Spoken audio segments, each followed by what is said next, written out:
Hi scholars, it's Mrs. G here. We are ready for another core knowledge lesson, learning about presidents and US symbols.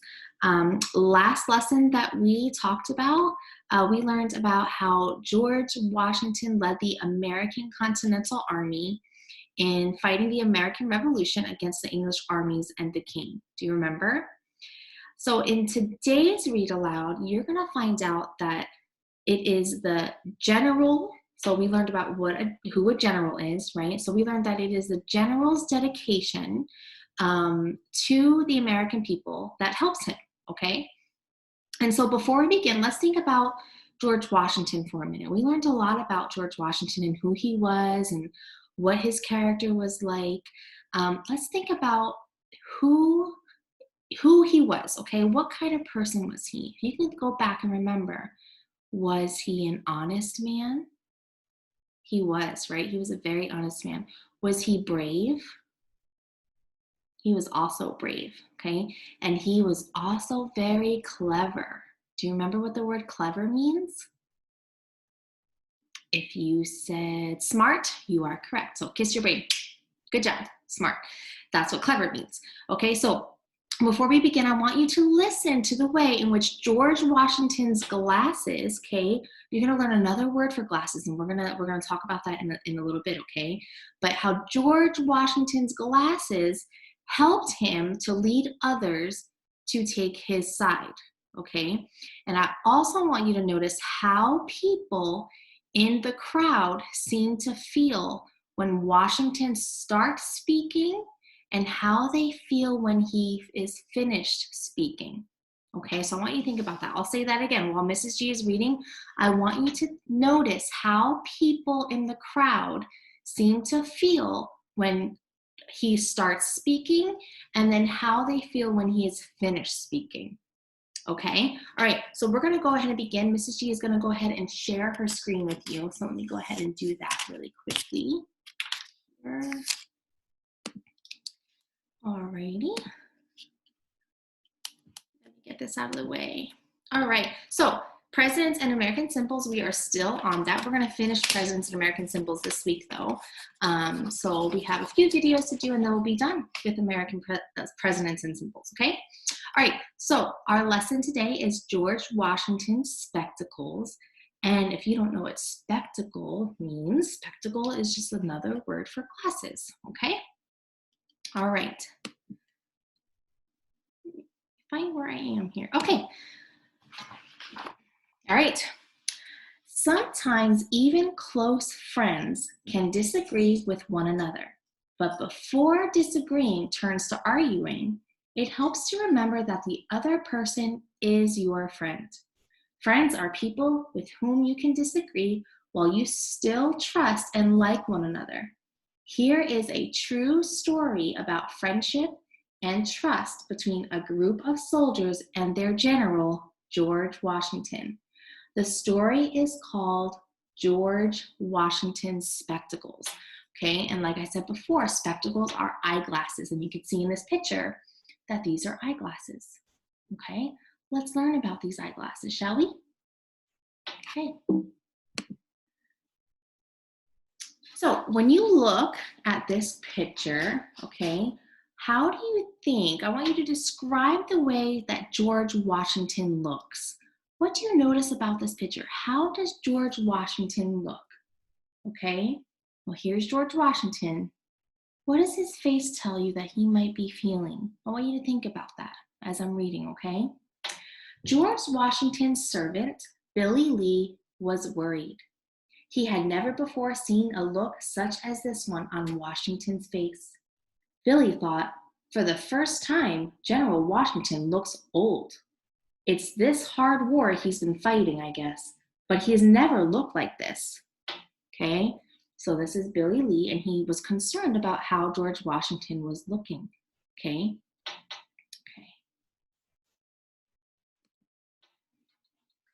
Billy was right.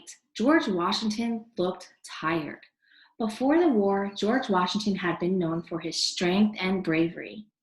On horseback, he could jump over logs or fences that were too risky for other horsemen. and he could bend an iron horseshoe with his bare hands. For 8 years now, Washington had led the Continental Army, trying to free America from having to follow the orders of the King of England. All this time, although he had become more worn down physically, Washington had seemed like a man whose courage could never be broken. With Washington leading them, his soldiers kept going even when they lost some battles, or when they did not have enough food or blankets during freezing cold winters. Finally, Washington had led them when they defeated. When Mrs. G says defeated, that somebody was defeated, it means that they won or a victory over, okay? So finally, Washington had led them when they defeated, so when they won, the biggest army the English king had sent against them. But now George Washington was not only tired, but also restless. He thought, how strange, we defeated our enemies, but now my friends may ruin everything I've worked for? What do you think George Washington meant by that? What do you think he meant by that when he said that? I'll read it again, okay? He said, how strange, we defeated our enemies, but now my friends may ruin everything I've worked for? Wonder what that means.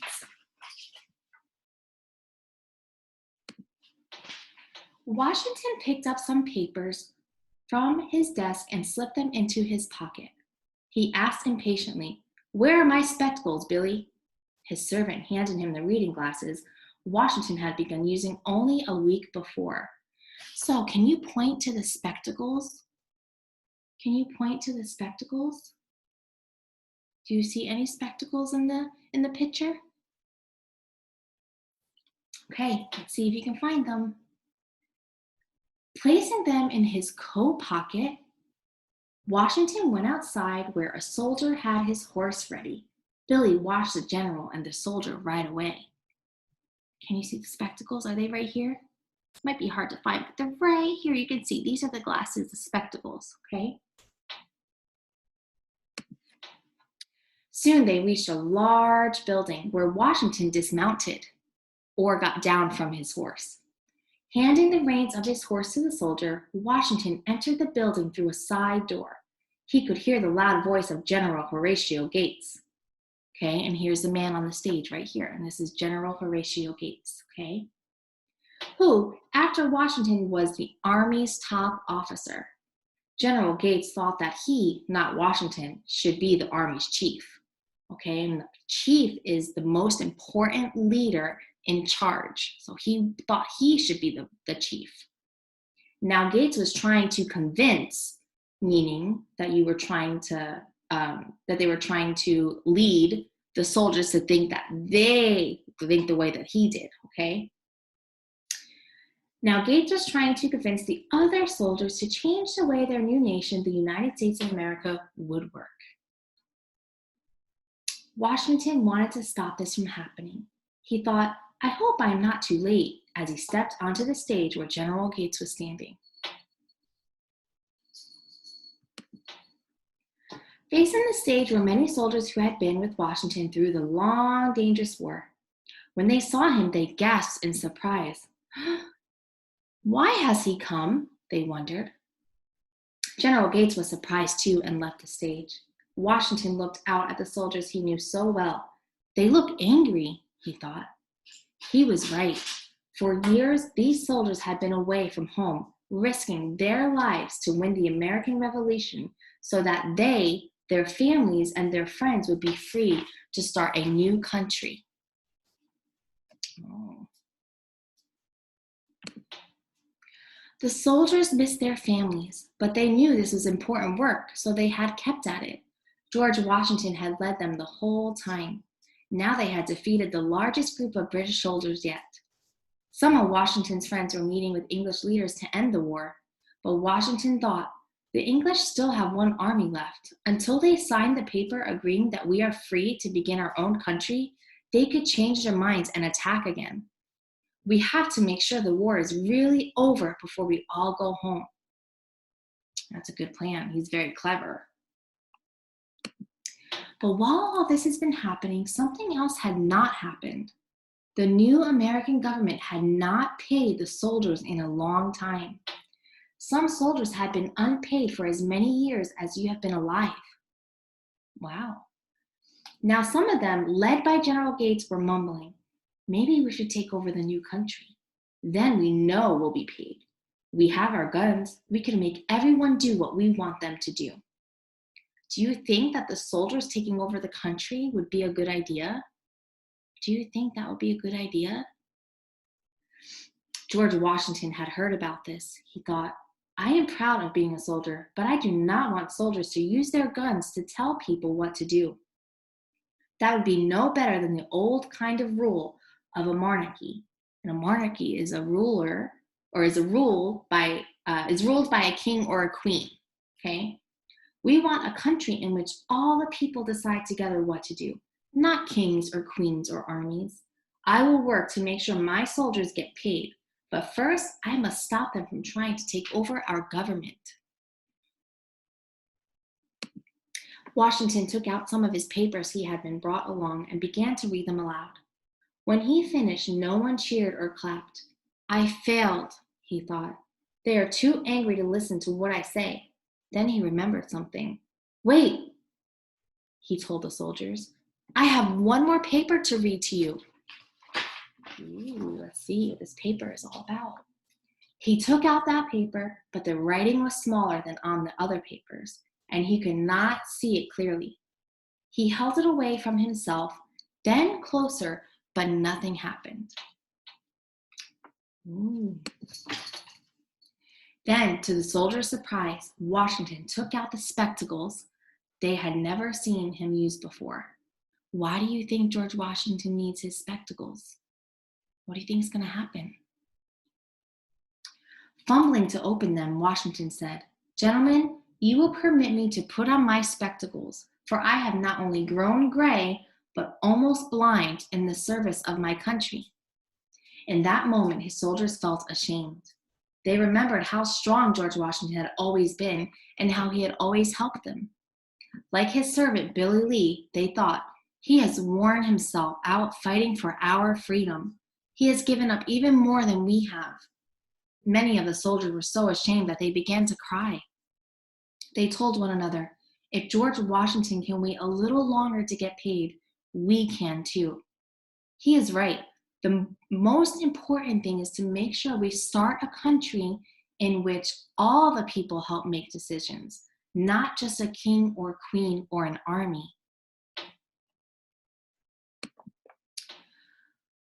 What the words written on those pages had not done, Washington had done by putting on his spectacles. The soldiers agreed to do as he asked, and later they did get paid. How did George Washington's spectacles show how much he had sacrificed for the country? So how did George Washington's spectacles show how much he has sacrificed for the country? Think about that. Okay. A few years later, after the war was over and Americans were choosing the first president of the United States of America, everyone knew who they could trust. They all asked George Washington to be the first president. We need you just a little while longer, they told him, not as a general, but as our president. And as always, when the American people needed him, George Washington said yes. So they asked him to be their president, and he said yes. Okay, and you know that we talked about it, that George Washington was our very, very first president of the United States of America. Okay, and you've learned a lot about George Washington. So here's what I want you to do. We're going to do a think, pair, share. Okay, just like Miss G always says, you can either share it with yourself, you can talk about it out loud to yourself, that's okay. Or you can share it with somebody at your home, okay, maybe later, or you can think about it and maybe share it later. But here's what I want you to think about, and I want you to share with somebody. I want you to share your answer with somebody, okay? How do you think George Washington felt when the soldiers decided to follow him? Miss G will read it again, okay? How do you think George Washington felt when the soldiers decided to follow him? Okay, how do you think he felt? What did he feel? Was he happy? Was he worried? Was he angry? Was he sad? What do you think? All right, so you can go ahead and share that with somebody. And Mrs. G is going to go over our vocabulary that we learned. So our first word is chief. Say that with Mrs. G. Chief. And the chief is a leader of a group of people. Okay, it's the leader of a group or people. Okay, and our next word is convince. Everybody say convince with Mrs. G. Convince. And convince means to make someone believe something is true. To make someone believe something is true. And our next one that we heard is monarchy. And monarchy is a form of government led by a king or queen. A form of government led by a king or queen. And our next one is rule. You should know what rule is, right? Rule is the control over an area or a group of people. The control over an area or a group of people. Okay, those were our vocabulary words. That was it.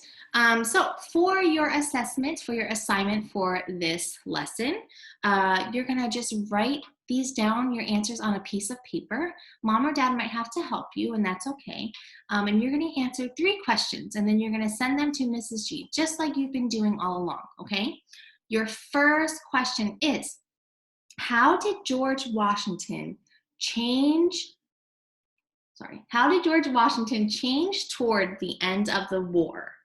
How did George Washington change toward the end of the war?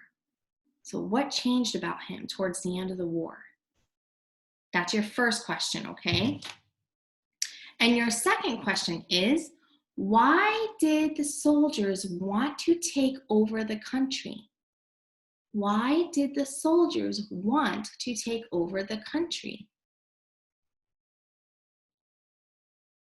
And your last question is, who became the first president of the United States of America? Who became the first president of the United States of America? Okay, so those are your 3 questions. You're gonna write them down on a piece of paper and take a picture and send them to Mrs. G or your teacher, okay? So you're gonna send them to your teacher, whoever your teacher is. You're gonna send them to them, okay? Okay, next lesson, you are gonna learn about another man, all right, that was an important person in the United States of America. So that will be tomorrow, okay? Have a great rest of your day, and Mrs. G will talk to you later. Bye.